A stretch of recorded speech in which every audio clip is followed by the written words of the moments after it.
friends, welcome to Vannathu poochi. இன்னைக்கு நம்மளுடைய சேனல்ல நாட்டுக்கோழி வறுவல் செய்ய போறோங்க. இது ரொம்பவே சிம்பிளா ஈஸியா செஞ்சிடலாம். வாங்க எப்படி செய்யறதுன்னு பார்க்கலாம். நான் 1 கிலோ அளவுக்கு நாட்டுக்கோழி கறி எடுத்திருக்கேங்க. இப்போ கடாயில ட்ரை ரோஸ்ட் பண்ணிக்கலாம். 2 டேபிள் ஸ்பூன் அளவுக்கு தனியா சேர்த்துக்கோங்க.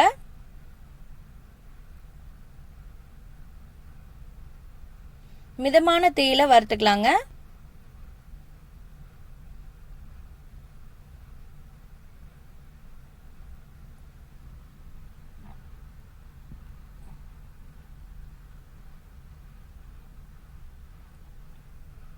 இது ஓரளவு வறுபட்டதும் நம்ம இதோட 1.5 டீஸ்பூன் அளவுக்கு சீரகம் சேர்த்துக்கலாங்க.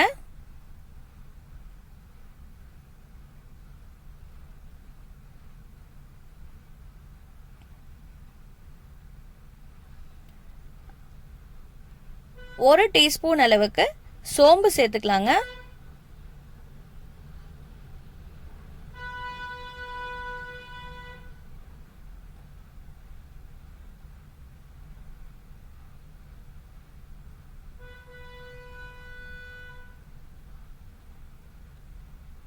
இதோட ஒரு டேபிள் ஸ்பூன் அளவுக்கு மிளகு சேர்த்துக்கோங்க.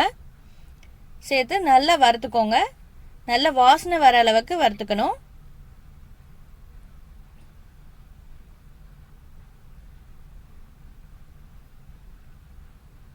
அவ்வளோதாங்க, வறுத்தாச்சு. இப்போ இதை நல்லா ஆற வச்சு ஒரு மிக்ஸி கப்புக்கு மாற்றிக்கலாங்க.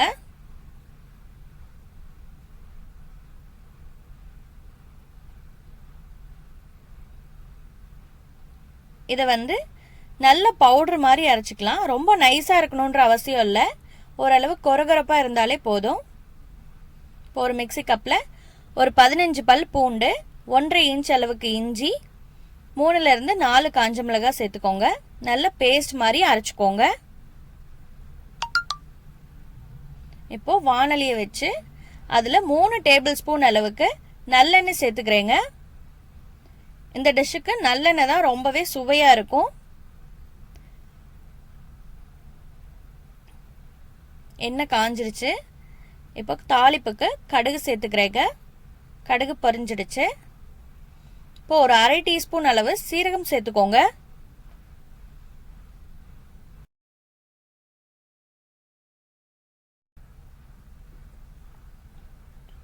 ஒரு 3லிருந்து 4 மிளகு சேர்த்துக்கலாங்க. நல்ல ஃப்ளேவர் கொடுக்கும், அதுக்காக தான் நம்ம இதெல்லாம் சேர்த்துக்கிறோம். இப்போ ஒரு 100 கிராம் போல் சின்ன வெங்காயத்தை உரிச்சு வச்சுருக்கேங்க. அதை கட் பண்ண தேவையில்லை, அப்படியே முழுசாக சேர்த்துக்கலாங்க. நல்ல சிவக்க வறுக்கணுன்ற அவசியம் இல்லை. ஒரு பச்சை மிளகாவை நான் நறுக்கி வச்சுருக்கேன். ஒரு கைப்பிடி அளவு கருவேப்பிலை சேர்த்துக்கோங்க. நல்லா வதக்கிக்கலாம். கோல்டன் ப்ரௌன் ஆகணுன்ற அவசியம் இல்லைங்க.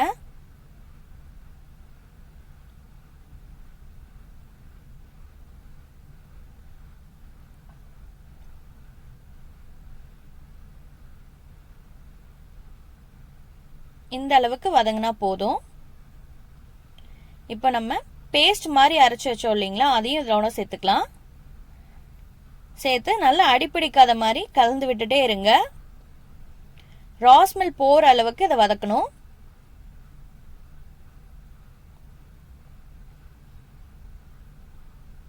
குறைவான தீயில வதக்கிக்கோங்க, இல்லைன்னா அடிப்பிடிக்கும்.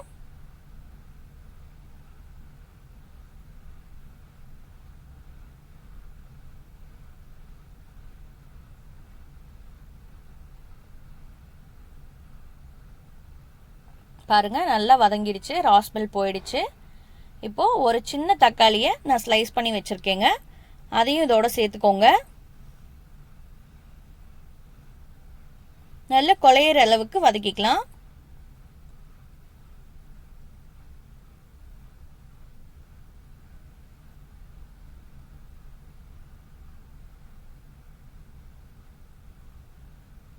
அவ்வளோதான், வதங்கிடுச்சு. இப்போ நம்ம கோழிக்கறியை இதில் சேர்த்துக்கலாங்க.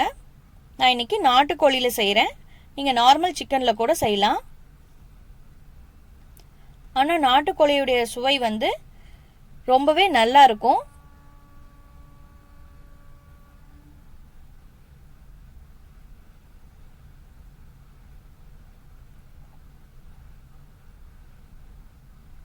நல்லா கலந்து விடுங்க.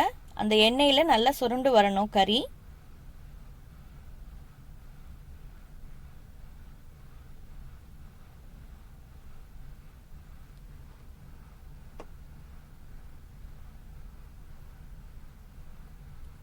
இப்போ இந்த டிஷ்ஷுக்கு தேவையான அளவுக்கு உப்பு சேர்த்துக்கோங்க. ஒரு அரை டீஸ்பூன் அளவுக்கு மஞ்சள் தூள் சேர்த்துக்கோங்க.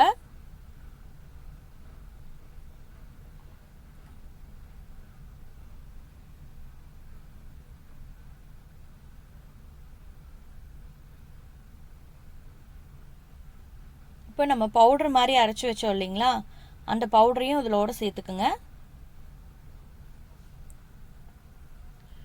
ஒரு 2 நிமிஷம் அப்படியே வேகட்டும்.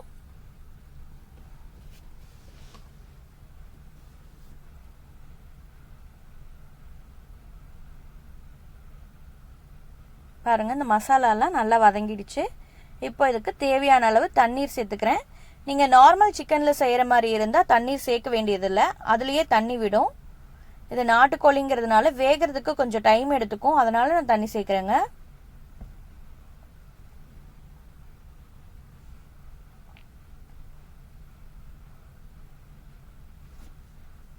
இப்போ ஒரு மூடி போட்டு மூடி வச்சுக்கலாம். நீங்கள் அப்பப்போ ஓப்பன் பண்ணி கிளறி விட்டுட்டே இருங்க. அவ்வளோதான், ஒரு 20 மினிட்ஸ் ஆயிடுச்சு. இப்போ பாருங்கள், நல்லா ரெடி ஆயிடுச்சு. நான் ட்ரையாக பண்ணியிருக்கேன். உங்களுக்கு வேணும்னா செமி கிரேவியாக கூட நீங்கள் விட்டுக்கலாம். பாருங்கள், கறியும் நல்லா வெந்துடுச்சு. ரொம்பவே டேஸ்ட்டாக இருந்ததுங்க. இது ரைஸ்க்கு, சப்பாத்திக்கு எல்லாத்துக்குமே நல்லாயிருக்கும். நீங்களும் ட்ரை பண்ணி பாருங்கள். நார்மல் சிக்கன்லேயும் செய்யலாம், ஆனால் நாட்டுக்கோழியில் செஞ்சீங்கன்னா அதனுடைய சுவையே தனியாக இருக்கும். நீங்களும் ட்ரை பண்ணி பாருங்கள், கண்டிப்பாக உங்களுக்கு பிடிக்கும். தேங்க்ஸ் ஃபார் வாட்சிங்.